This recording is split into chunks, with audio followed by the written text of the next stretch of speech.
6 years ago, in the year 511, Haitians from Kerasin showed up at the Tarium royal court. Our protagonist, Latil, can't forget that day. When Haitians smiled at her, she got all flustered and felt things she'd never experienced before. As they spent more time together, they got really close. Haitians promised to be with her forever, and Latil felt like he was her soulmate. But then everything went sideways. While Haitians was away, his half-brother Prince Hume started causing trouble back home. Haitians decided he had to go back to Kerasin. Latil wanted to go with him, but he said no. He told her it was too dangerous, but swore his feelings wouldn't change. He promised to become king for her, then send fancy messengers to ask her dad for her hand in marriage. Latil agreed to wait for him. After Haitians left, Latil went to the temple every single day. She prayed like crazy for Haitians to be safe and not get killed by his brother. 2 years later, word spread in Tarium that Kerasin had a new emperor, Haitians. A couple months went by, and still no word from Haitians. Latil figured he must be super busy dealing with political stuff as the new emperor. She missed him like crazy. She told her maid she had to become the perfect empress for Haitians, but her maid said Haitians loved her just the way she was. Latil hit the books hard, wanting to learn all about culture and running a country so she could impress Haitians. Finally, messengers from Kerasin showed up. Latil snuck into the royal court, all excited thinking Haitians was there to propose. She overheard the messengers talking about the Emperor of Kerasin getting married. Latil assumed they meant her, of course.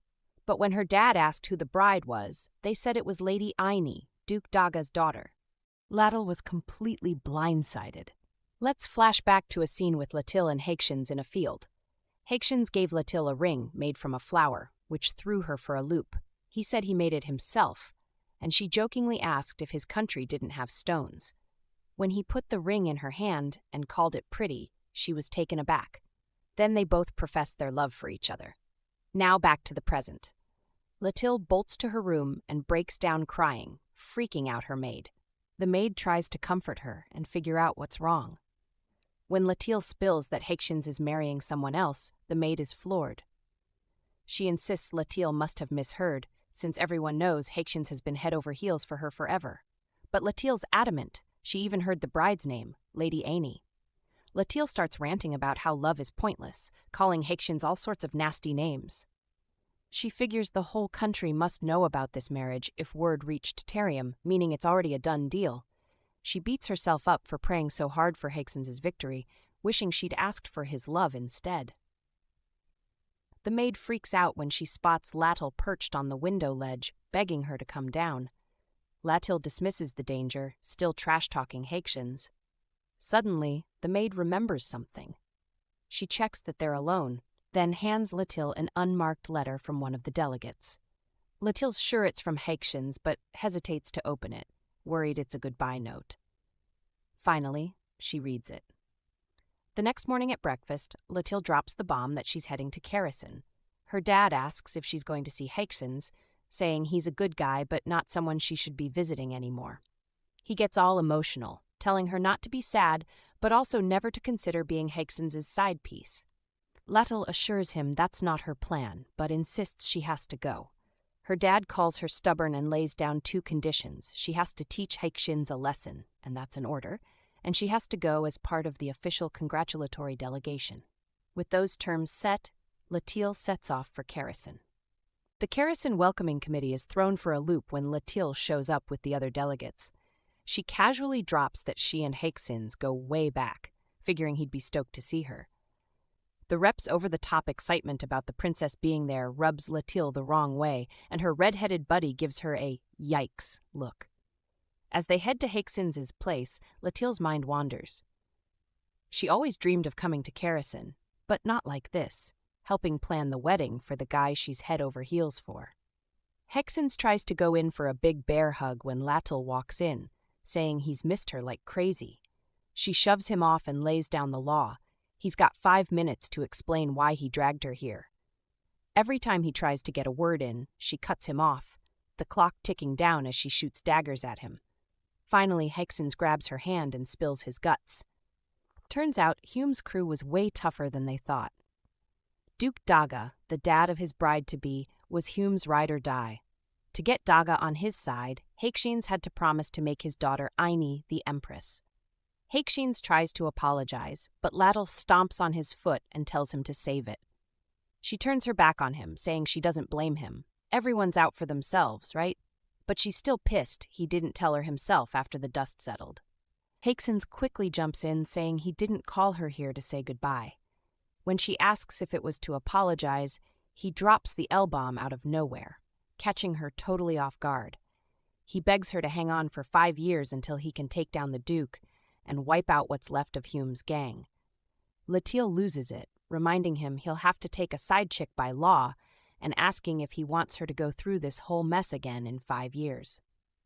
Haekshins swears up and down he won't lay a finger on Aini or any other women, and he'll ditch them all in 5 years.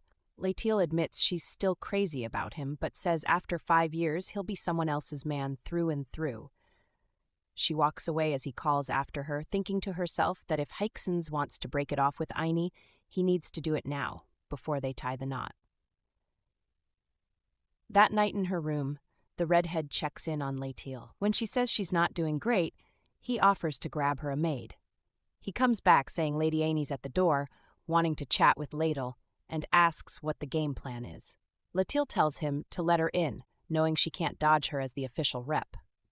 When the picture-perfect Aini glides in and introduces herself all prim and proper, Latil suddenly feels like a total slob in her muddy shoes and travel-worn cloak. Latil goes for a handshake, and Aini takes it with a smile. Latil can't help but notice how smooth and soft Aini's hand is compared to her own calloused one.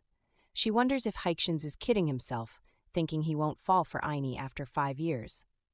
Once they're seated, Aini brings up Latil's chat with Haekshins earlier. Latil realizes Haekshins must be under constant watch. Aini drops a bombshell. She's not planning on divorcing Haekshins after 5 years. Not because she's in love, but because she doesn't want to give Haekshins what he wants.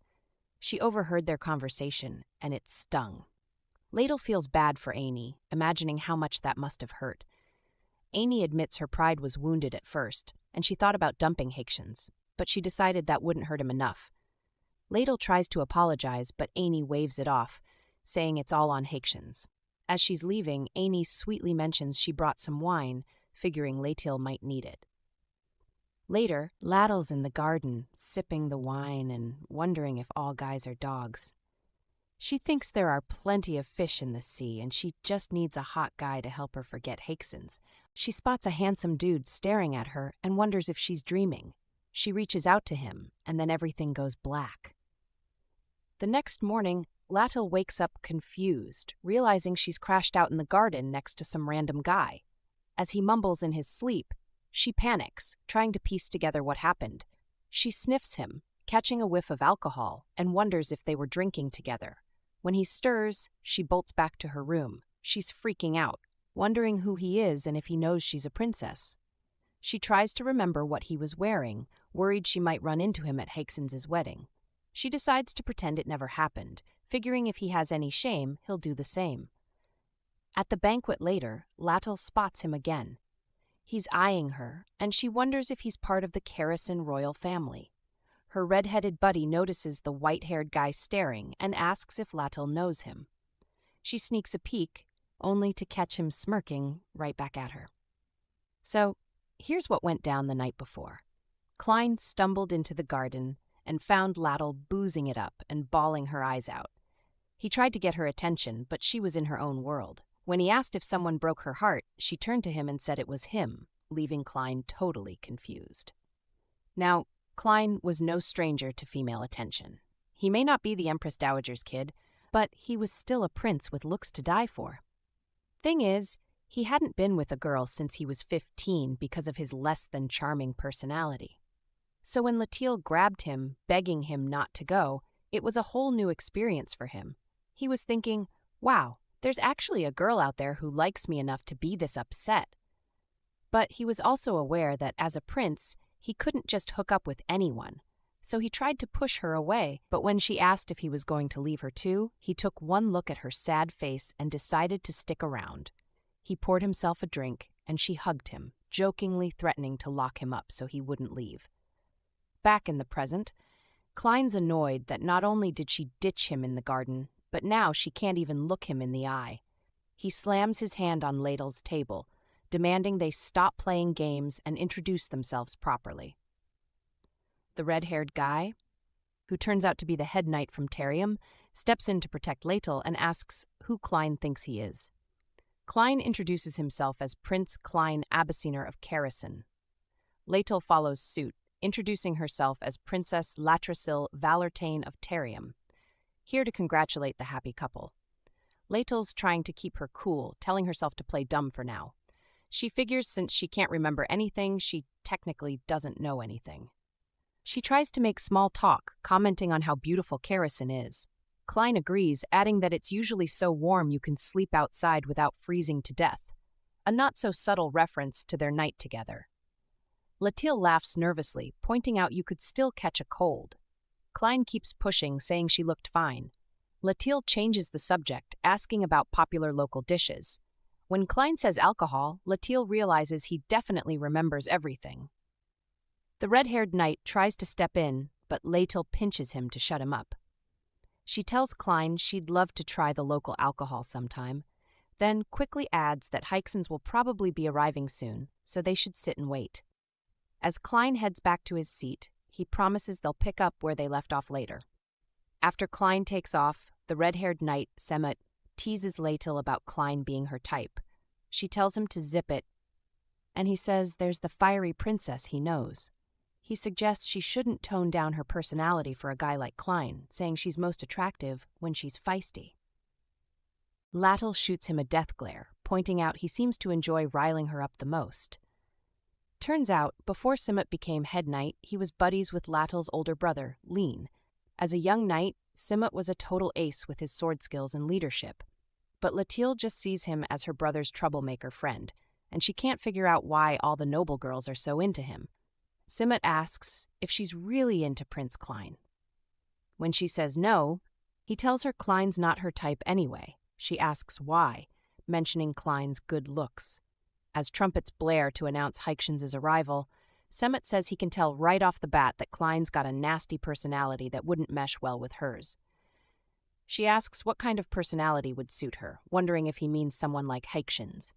Semet says nope and cheekily suggests himself instead. Latil snaps that it's a terrible joke. Then she locks eyes with Hykesons walking down the aisle and quickly looks away. Aini follows in her stunning wedding dress, and the ceremony goes on. Latil angrily thumps the table, and Semet warns her she'll be the talk of the town for years if she can't keep it together. She says she knows, but he points out her expression is still scary, and she can't even fake a smile. Later, Latil storms off to her room, fuming that she gave Hykesons his wedding gift, showed up to the ceremony, and clapped the whole time. She wonders if that's not enough from an ex, then flops angrily onto the bed. Semet shows up with donuts, which Latil inhales in one go. He asks if she's okay, and she admits she's not. He suggests they head home, saying the mandatory part is over. Latil hesitates, then says she wants to leave tomorrow. Semet tells her they can bounce now, mentioning some reps are leaving right after the ceremony. She says those are from countries that don't get along with Kerosene. Semet suggests they could be one of those countries, but Latil refuses, not wanting to mix personal drama with international relations. She adds that leaving now would look like she's running away, so they'll go tomorrow. Plus, she needs to have one last face-to-face with Hykesons in the morning. The next day, as she's about to leave, Hykesons tries to stop her while Semet whispers she'll regret this. Latil insists she has to do it. Hykesons begs her to wait 5 years, promising to sort everything out. When she refuses, he pulls the royal family card, saying she should understand. Latil says she gets it, but understanding doesn't mean forgiving or accepting. As Hykesons starts pleading again, she cuts him off, pointing out that in 5 years he'll have a kid with Aini and a bunch of side chicks to boost his power. She asks how many times she's supposed to watch him marry other women and if he still expects her to wait. She reflects that he was her first love, the only guy who promised her forever. Klein's chilling in his room, thinking about how he definitely asked to see Latil again. He accidentally spills his drink on the bed and curses. As he remembers the time he spent with Latil, he realizes he wanted to see her again. He starts flailing around, imagining asking her when she started feeling that way about him. Then he catches himself, reminding himself that she's the one who likes him, not the other way around. He tries to convince himself that if she's going to leave like that, it's her loss, and he doesn't care. Meanwhile, Latil's thinking that if Haekshins had to choose between love and the throne, she gets why he'd pick the crown. She asks him to put himself in her shoes. Could he really wait if she said she was marrying someone else, taking on side pieces and asking him to hang tight for 5 years? He starts to say he would, but she cuts him off, telling him not to answer now. She'll ask him again later. As Latil reaches the Kerosene border village, she realizes getting back together with Haekshins is never going to happen.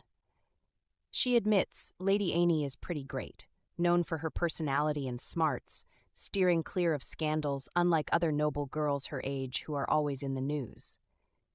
Annie will make a solid empress, plus her family's got clout. This realization bums Latil out. Back home, Latil's dealing with more drama before she can even process her heartbreak. Her dad dropped a bombshell. Her brother Lean is giving up his crown prince title. Apparently, Lean wants to be some great, wise dude. Latil asked if her stepbrother was going to be the next emperor. With Lin out of the running and the emperor's daughter becoming empress being a no-go, Tala, the concubine's son, has a better shot at the throne. Plus, the aristocrats like him. This really ticks Latil off. She tells her dad she doesn't want Tala as crown prince. And surprise, surprise, her dad picks her to be emperor. Now she's thinking that if she becomes emperor, she'll rule Vigo, and being a scholar will help her succeed. Lean told the sages about his decision, and while they admired him, they weren't thrilled about Latil being the heir. Lean announced to everyone that Latil, the empress's daughter, would be emperor. Lean's supporters were cool with it, but Tala's crew and his mom, the concubine Anacha, were not having it. Latil's fuming, calling the people who oppose her jerks, and reminding herself she's had royal lessons too. She figures her dad's still healthy, so she's got time to study properly. But Tala's an idealist who thinks he can do the impossible. Latil never wanted the throne before, but now things have changed. She knows her schedule and teachers are going to get way tougher, but she's determined not to lose to Tala. She wants to blow Anacha's expectations out of the water and seize this opportunity. 2 years down the road, Latil gets hit with some heavy news. Her old man's been taken out. She's ready to bolt to see him, but gets told she needs to make tracks pronto. Seems Tala's about to storm the palace with his own crew, and he's gunning for her. Latil's thinking, yeah, I knew that punk was going to stir up trouble sooner or later. Over in Gachin territory, Semut, the knight from Melrose, breaks it down for her. Looks like Tala's using the emperor's body as a bargaining chip, keeping the pro-imperial folks in check. Latil catches on quick. Tala's going to try and make the aristocrats swear loyalty to him. Semut tells her they got to move fast before Tala sweet-talks the fence-sitters to his side. He's got the Imperial Guard under his thumb and can call in more troops than Tala, but there's a catch. Tala's crew's got Latil's dad's body hostage, and if they bring the war to the capital, their rep's going to take a nosedive. Meanwhile, over in the capital, there's this lady trying to talk her hubby, Duke Atraxus, into backing Latil. But the Duke's dragging his feet. She asks if he's really going to sit back and watch Latil handle this mess solo. She's painting a pretty picture. If Latil takes the throne as planned, they'll all be sitting pretty. And when things get rough, Latil can have their backs. But the Duke's still not biting, so she pulls out the big guns, asking if he's cool with Tala messing with their kids after what went down with their family. The Duke tries to deflect, asking what kind of emperor only has 2 years of royal schooling under their belt. This gets his wife all fired up. She's like, think about it, dummy. This could be our chance to get our boy hitched to the empress. The Duke's wife drops a bombshell, asking if he's been living under a rock about the Kerosene situation. She breaks it down. Duke Daga initially backed Prince Hume, then switched to Emperor Haekshins. The payoff? Haekshins made Daga's daughter the empress. She's basically saying, why can't we pull the same move with our son Raneman? He's the hottest bachelor in the Tarium Empire, for crying out loud. So the Duke finally gets with the program and goes to see Latil. She's thrown for a loop. She was planning to hit him up, but he beat her to the punch. The Duke tells her to trust the Atraxis family, and they'll set things right. Latil's radar is going off, wondering what this guy's angle is. Then the Duke introduces his son, Ranaman. This guy's got the whole mysterious vibe going, dramatically removing his cloak as he introduces himself. Latil's mind is racing. She's never bumped into this dude at the Imperial Palace before, and now they're meeting like this? She's side-eyeing the Duke, pretty sure Ranaman didn't sign up for this meet and greet. The Duke's got the nerve to chuckle, saying something cheesy about their matching black hair making them a perfect pair. Latil's jaw drops, while Ranamun's giving his old man the death glare. After this awkward family intro, Latil gets down to business. She tells her crew to spread some juicy gossip in the capital. Prince Tala's trying to snatch the throne while the crown princess is out of town. She's playing it smart, saying she could totally take him down but doesn't want to hurt the civilians. This rumor spreads like wildfire, with some people adding their own spicy twists. Some are saying the emperor actually handed the throne to Tala, but then had a change of heart on his deathbed, wanting to give it to Latil instead.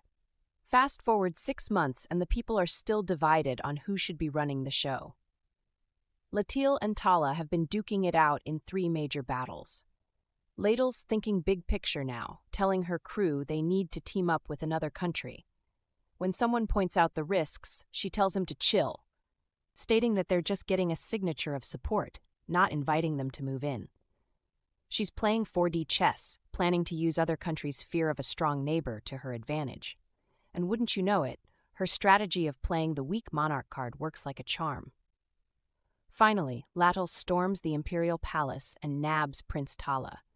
Anakcha, Tala's mom, is on her knees begging Latil to cut her son some slack. She's pulling out all the stops, talking about how the late emperor loved Tala, and how they're half-siblings. Meanwhile, Tala's buddies in jail are trying to keep his spirits up, saying the new female emperor is bound to be a softie. They're telling him to keep his eyes peeled for a chance to escape. But Latil shocks everyone by ordering Tala's execution for treason and throwing his mom in the slammer. She doesn't stop there. Anyone who helped hide the emperor's body or raised a sword against her is either locked up or demoted. So, in the spring of 517, after the old emperor's funeral, Latil, or should we say, the 19th emperor, Latrasil Valertain, officially takes the throne. It's coronation day, and Latil's getting dolled up with her maid's help. She's feeling nostalgic and asks her maid if she remembers how 6 years back, Latil was dreaming of being the Empress of Kerrison. The maid says she remembers it all. Latil's super excited, showing off her fancy getup and asking if it looks good. The maid starts tearing up, which confuses Latil. She wonders why her maid's crying on such a happy day. The maid explains she's just overwhelmed, always hoping to see Latil like this someday. Latil gives her a big hug. The maid then mentions she's sad she can't actually watch the coronation, since it's such a big deal. Latil promises to act it all out for her later.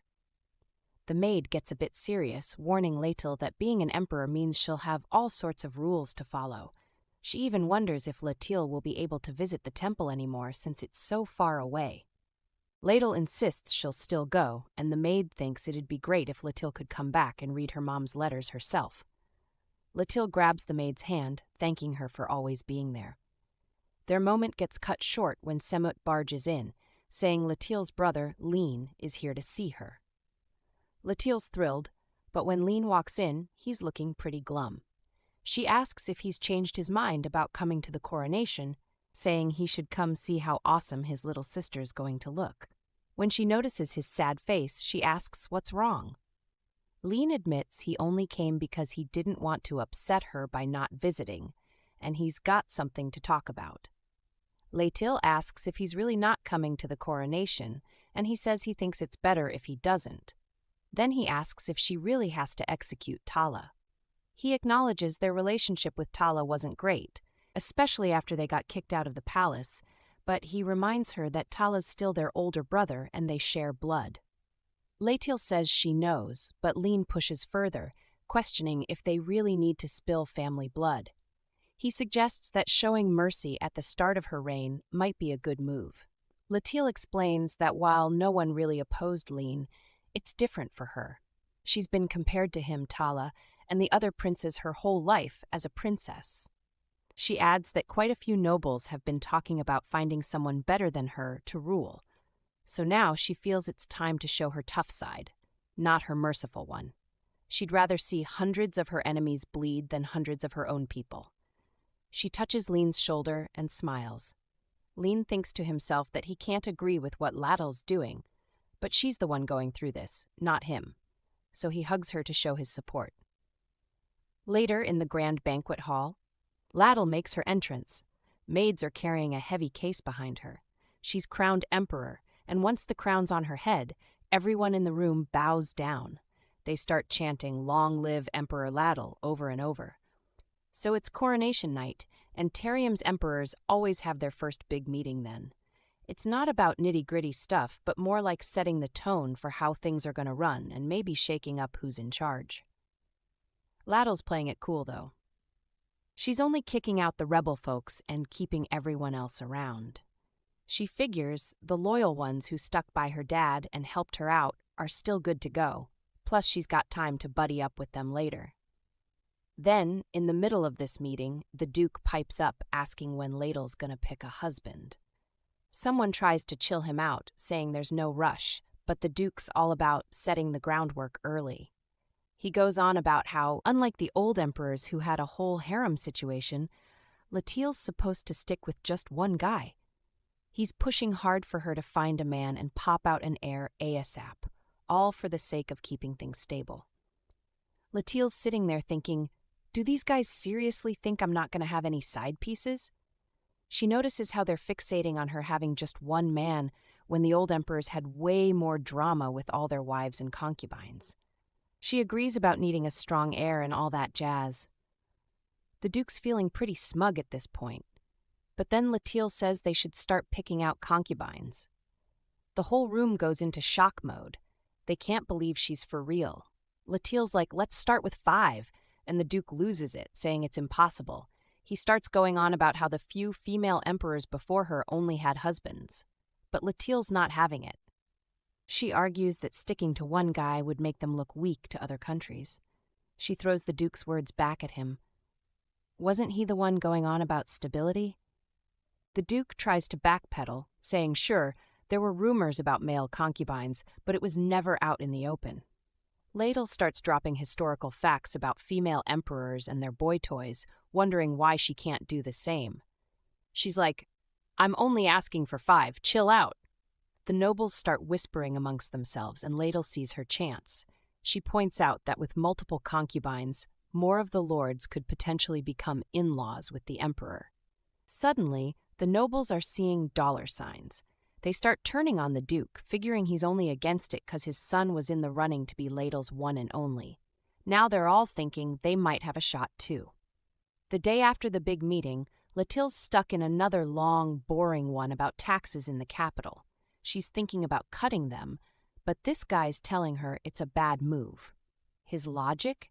If she drops them now, people will get all grumpy when she has to jack them back up later. He figures the economy's going to bounce back quick anyway, so why not just keep things as they are? But Latil's worried that if they don't do something, regular folks are going to start feeling the pinch. She's got a headache trying to figure out the right balance, especially since only the capital's dealing with all the battle fallout nearby. When the meeting finally wraps up, she's beat. She flops down at her desk and grumbles to her butler about how this Empress gig is way tougher than she thought. Right when she's ready to call it a day, someone pops in to say the harem officer's here. Latil perks up and tells them to send him in pronto. The officer's got this agreement for the concubines to sign and asks if she wants to add any special rules. Latil's like, nah, I'm good, but then throws in that she'd like to have a concubine from another country. The officer asks which country he should send people to check out. After he takes off, Latil's sitting there wishing she could see the look on Hakeson's face about all this. She turns to her butler and starts chatting about Roneman. Apparently, the Duke's been trying to set up a meet and greet with his son, who's supposed to be her husband. Latil's curious if the butler thinks the Duke would actually send his son to be a concubine. The butler's not buying it. He reckons Ronaman wouldn't show up even if the Duke tried to force him. Over at the Atraxis place, Ronaman drops a bombshell on his dad, saying he wants to be a concubine. His dad's totally thrown, asking if Ronaman's sure about this and if he even knows what he's signing up for. Ronaman goes into this whole history lesson about concubines, talking about how it started in Wawol Guk and got popular during some big cultural exchange way back when. He explains the difference between concubines and the emperor's lovers, mentioning how concubines are basically fancy hostages but get to be part of the royal family. Ronaman keeps going, saying concubines don't have real jobs except making the emperor happy, especially at night. He admits he's got no experience in that department, but says he's a quick learner. His dad's so shocked he actually covers Ronaman's mouth to shut him up. Ronaman's all smiles on the outside, but inside he's fuming about Latil taking 5 concubines. He grabs the application form from his dad, signs it super fast, and shoves it back. Then he starts talking big, saying he'll be the emperor's husband in no time and how he's going to shake things up. His dad's just standing there, jaw on the floor. Ronaman asks his dad to get him some stuff he needs, and when his dad starts listing off things like poison or bribe money, Ronaman just asks for a book on bedroom skills. His poor dad nearly faints. Next day, Count Breda, who didn't pick sides in the big crown fight, is heading out as part of a group to find Latil a concubine. He's freaking out, telling his buddy how weird this whole thing is. His friend's trying to calm him down, saying it's good Breda's in charge of this first delegation. Breda thinks back to when he had to tell Emperor Haixins about sending a concubine to Latil. Haixins was so mad it scared the pants off Breda. Breda remembers thinking Tala might have been better for the throne, but he never told anyone that. Breda had tried to smooth things over with Haixins, talking about how Tarium sent a concubine to Kerrison a couple years back, so this would make them even closer. He gave Haixins a letter from Latil, which just made Haixins even angrier. The letter was pretty snarky, with Latil saying she wanted someone smart and specifically not someone who looked like Haixins. Meanwhile, Klein's chilling in his room when he hears about Latil wanting a concubine. His super chill, which confuses his buddy, considering he's been crushing on Latil for ages. Klein brushes it off, saying it's just a concubine gig, not a husband deal, so it's no biggie. He figures they're probably going to ask him to apply. He thinks it's weird they want someone from another country, especially a Kerrison prince. He remembers how Latil ran off twice and wonders if she's playing hard to get. Klein mentions they gotta talk to Haixins about sending a concubine to Tarium. His friend drops the bomb that Haixins already said no and sent the delegation packing, which totally floors Klein. Klein bursts into Haixins' office without knocking, yelling his head off. Haixins gripes about the interruption, but then compliments Klein's looks, which distracts the vain prince for a sec. Klein snaps back to it, demanding to know if Haixins really sent the Tarium folks away. Klein loses it, calling his brother crazy. Haixins pulls rank, reminding Klein he's the emperor now, which makes Klein back off a bit. Klein tries to argue that they should return the favor since Tarium sent a concubine a few years back. He can't even remember the concubine's name, which Haixins calls him out on. Klein keeps pushing, saying they can't be cheap about this give-and-take thing, and that Tarium might feel snubbed.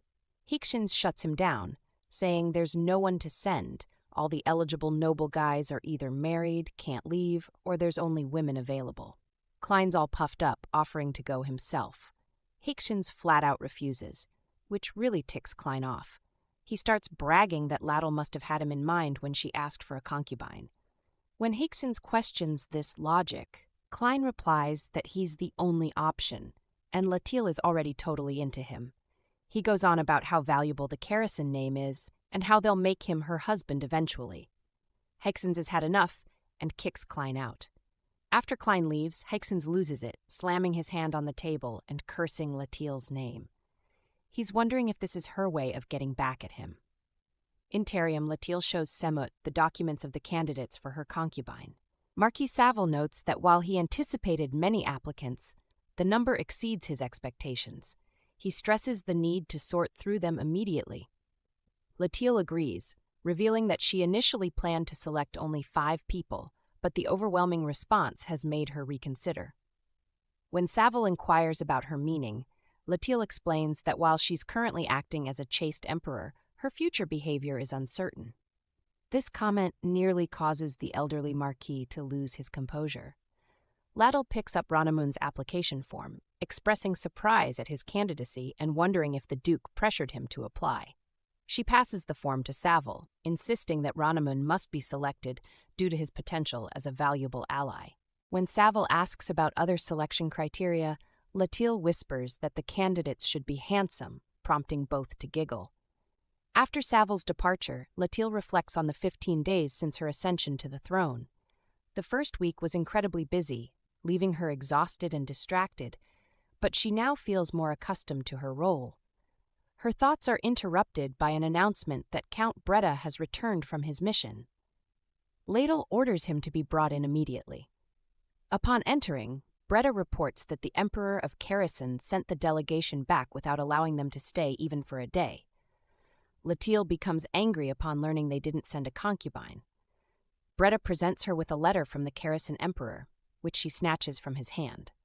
The letter questions her request, leaving Latil bewildered. She considers that even if someone else had become emperor, accepting a concubine would have been a standard diplomatic gesture. Puzzled by the refusal, Latil calls for Marquis Savile, who promptly appears with writing materials. Without hesitation, she begins composing a letter to Haekshins. Days later, Haekshins reads Latil's letter, which claims he hasn't written in 3 years. This surprises Haekshins, as he's been sending weekly letters and gifts. He suspects someone may have intercepted his correspondence. While he didn't expect his gestures to immediately warm Latil's heart, the apparent interception of an emperor's gifts to the crown princess concerns him. Haekshins seals a new letter, believing it will alert Latil to the situation and prompt an investigation. He decides that personal matters shouldn't disrupt diplomatic relations regarding the concubine issue. The next day, as Klein prepares to depart for Tarium, Haekshins reminds him that this arrangement is temporary. He explains that without official concubine status, any children born won't be recognized as royal, and divorce will be possible later. Haekshins advises Klein not to take Emperor Latil's words personally. When Klein questions Haekshins' concern, Haekshins admits to mixed feelings. Klein hugs him, promising to stay only temporarily and not to pursue Latil. However, he wonders about Latil potentially approaching him, which Haekshins dismisses as unlikely. Klein confidently predicts Latil will kiss him upon arrival. Before Klein enters the carriage, he whispers to Haekshins, asking if he's certain about divorcing his sister-in-law, Annie. He suggests Haekshins try living with her, noting the benefits of having the Duke's support despite Haekshins' own power. Haekshins explains that his marriage to Annie was purely political, complicated by her previous engagement to Hume and Haekshins' role in Hume's death. He expresses distrust in their relationship. Klein inquires if Haekshins has another woman in mind post-divorce. Instead of answering, Haekshins reiterates that Klein's stay in Tarium is limited to 6 months, after which he must return without question. Klein jokingly complains about hearing this repeatedly. Haekshins warns Klein against settling down with Latil or in Tarium. As Klein's carriage departs, Haekshins reassures himself that Klein won't become Latil's partner. Hours later in Tarium, Latil and her entourage await the arrival of the concubine sent by Haekshins. As the carriage approaches, Latil becomes so focused on the thought of her concubine's imminent arrival that she fails to hear Semut speaking to her. When the carriage stops, Latil moves towards it, but halts abruptly as Klein emerges. Confused by his presence, she silently hopes he isn't the concubine. Klein, however, embraces her immediately, catching both Latil and Semut off guard. Klein asks Latil if she's pleased to see him, then declares he won't give his heart to her easily before walking away with the butler. Latil watches him leave, bewildered. Semut quietly confirms with Latil that Klein is indeed the crown prince. Latil expresses her surprise, having expected someone from a high-ranking noble family, and wonders about Haekshins' motives for sending his brother. The head butler, who has served the royal household since Latil was an infant, leads Klein to his new chambers. He mentally evaluates Klein, giving him high marks for appearance, but a middling score for his background as Hykens's younger brother, reserving judgment on his personality for later. Upon reaching the chamber, Klein immediately complains about its size and modest design, not allowing the butler to speak. He then inquires about the location of Latil's bedchamber. When questioned about his interest, Klein internally reasons that Latil will likely seek him out at the first opportunity, and he plans to await her there instead of having her come to him. The butler, taken aback by this behavior, mentally assigns Klein a score of 0 for personality. Meanwhile, Latil arrives at her office to find Count Breda anxiously waiting. She dismisses everyone except Semet when Breda requests a private audience. Breda hands her a confidential note from Emperor Hykens, which mentions weekly letters and gifts he's been sending. Latil is perplexed, having never received any such correspondence. She ponders that, while Hykens may have betrayed her in the past, he wouldn't lie about this, leaving her troubled. Latil reflects on her father's unsolved assassination and the apparent years-long interception of royal correspondence. She commends Breda for his discretion and promises a reward before dismissing him. Alone with Semet, Latil shares her suspicion of a rat stealing Hykens' letters and gifts. She speculates that the culprit could be from Tarium, Kerison, or another empire, noting Hykens' caution in sending this letter secretly. She considers that while this may be unrelated to her father's assassination, it's a serious crime worthy of investigation. Latil deduces that the thief must be involved in either sending or receiving official mail, depending on their location. She instructs Semet to investigate discreetly. That night, an exhausted Latil heads to her chamber, her mind occupied with the mail thief rather than dwelling on Hykens sending his brother as her concubine or their breakup. She hopes to eventually move past these feelings even when not busy. Approaching her room, Latil is surprised to find Klein waiting outside, with servants attending him. He greets her formally, insisting she use his name. Klein explains he wanted to celebrate his first night in Tarium with her, producing a bottle of wine. Latil suspects he's mocking her, recalling their first encounter. Klein admits he'd preferred to wait inside her chambers, but was refused by the head butler without her permission. Latil sighs, deciding to allow Klein entry, reasoning that she'll need to accommodate him for at least 6 months and might as well get to know him. Just as Latil is about to enter her room, Duke Atraxis rushes towards her, calling out her name.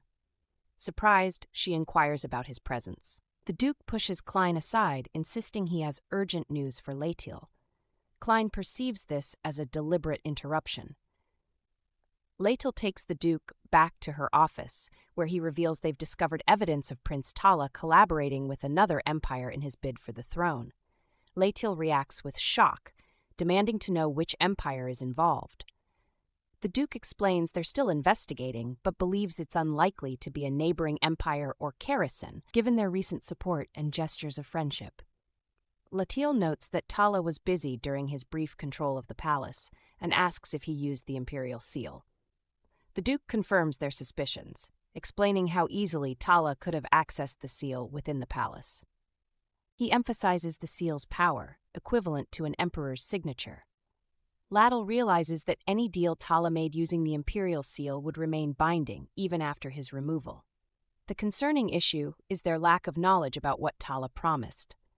Latil contemplates that friendly empires wouldn't make unreasonable demands, but Tala likely approached less amicable powers who would disregard his lack of authority to use the seal. She stresses the need to uncover which empire Tala dealt with and the terms of their agreement, believing there must be some documentation of the sealed contract. As the meeting concludes, the Duke lingers. Latil asks if he has any other matters to discuss. He inquires about when he should send Ronamun to the palace.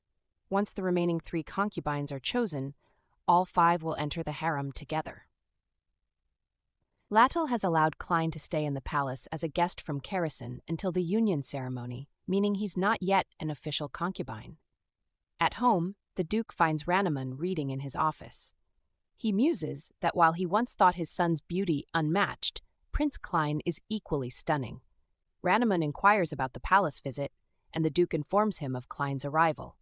Ronamun, unfamiliar with Klein, asks if he's already a consort.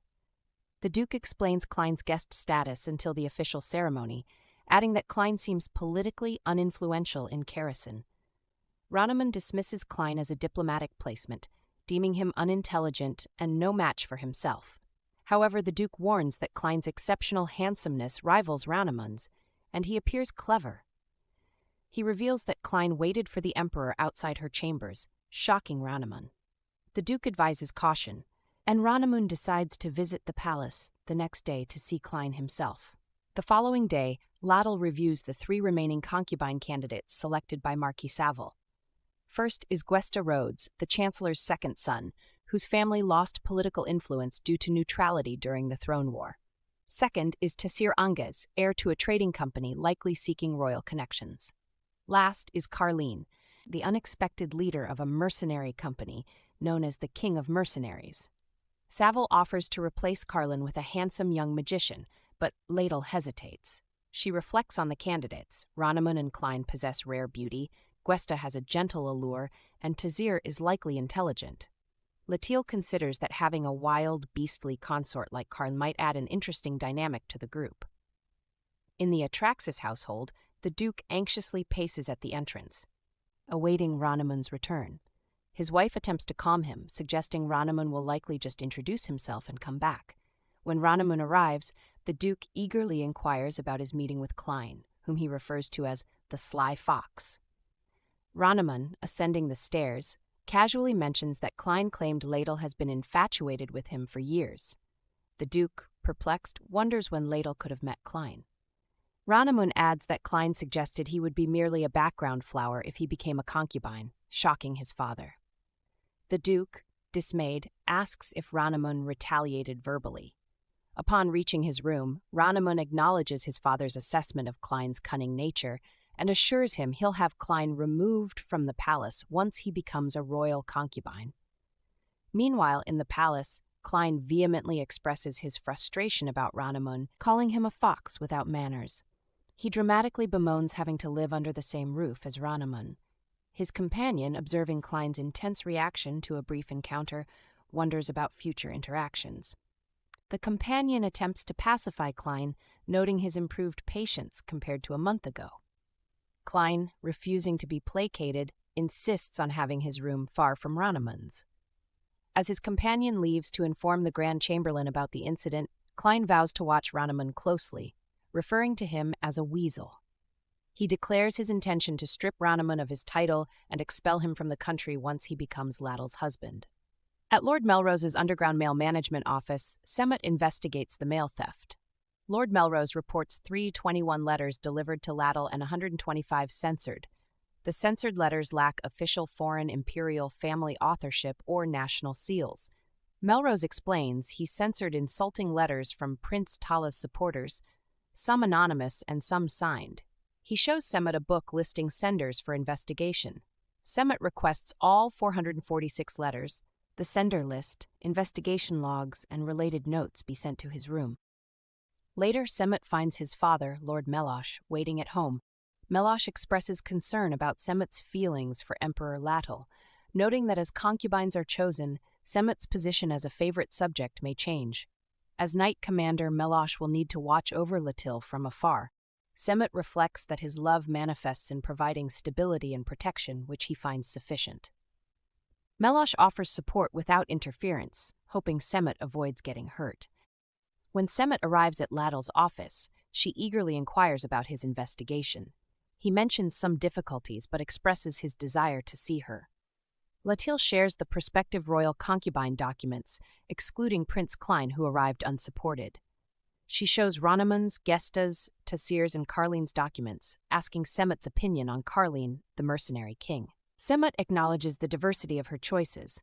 When Latil asks if any candidates give him a bad impression, he surprisingly states they're all bad men. Marquis Saville suggests a 10-day wait before the candidates enter the palace, which Latil approves.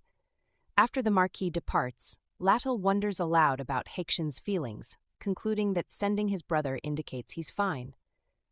She invites Semet for dinner, but a servant interrupts, reporting that Anakja has been refusing food and requests Latil's visit. Latil recalls a childhood incident when she kicked Tala during an argument. Anakcha, Tala's mother, berated Latil for her temper and pushed her into a pond. Latil, soaking wet, never told her mother who was responsible. In the present, Latil visits Anakcha in the dungeon. Their interaction is tense, with Anakcha refusing to acknowledge Latil's current title. Latil, now finding amusement in Anakcha's struggles, laughs at her former tormentor's predicament. Anakcha inquires about Tala's whereabouts. Latil, realizing Anakcha is unaware of Tala's fate, decides to lie, telling her she ordered Tala's execution. This revelation shocks Anakcha, who insists Tala wouldn't have harmed Latil had he become emperor. Latil questions this, leading to a heated exchange. Anakcha spits in Latil's face, prompting Semut to draw his sword. Anakcha calls him a traitor for serving Latil. Latil dismisses Semut's action and prepares to leave. As Latil departs, Anakcha calls her cold-blooded. Latil embraces the label, threatening to let Anakcha starve. Anakcha then issues a dire warning, claiming Latil will be betrayed by her closest confidant. She insists this isn't a curse, but a truth Latil will eventually realize, laughing maliciously as Latil exits. When they reach Latil's chamber, Semut advises her not to dwell on Anakcha's words. Latil acknowledges it might be a meaningless warning, but remains concerned about the unresolved mail theft and murder. Semut promises to review all documents from Lord Melrose promptly. Latil suggests they work together, but Semut declines, citing the Grand Chamberlain's potential disapproval. Latil instructs him to increase surveillance on Anakcha and informs him of her plan to go undercover the next day. Latil explains her desire to personally assess her potential concubines, particularly Tasir and Carleen, about whom she knows little. She wants to determine if they'll be assets or threats before finalizing her decision. The following day, Latil, disguised as a noblewoman, walks the streets with Semut and disguised guards. She observes the bustling city, noting its return to normalcy after the recent turmoil, which she takes as a sign of her effective leadership. She inquires about Hotel Grandier's location, intending to meet the trading company head first. Hotel Grandier, known for its extravagance and high costs, is where Tasir has rented half the space for himself and his entourage, demonstrating his wealth and influence as head of one of the empire's most powerful trading companies. Latil takes a seat in the lobby, signaling her guards to disperse. She notices a magazine featuring her picture and an article about her and the attractive men joining her harem. About an hour later, Latil wonders if Tasir has gone out.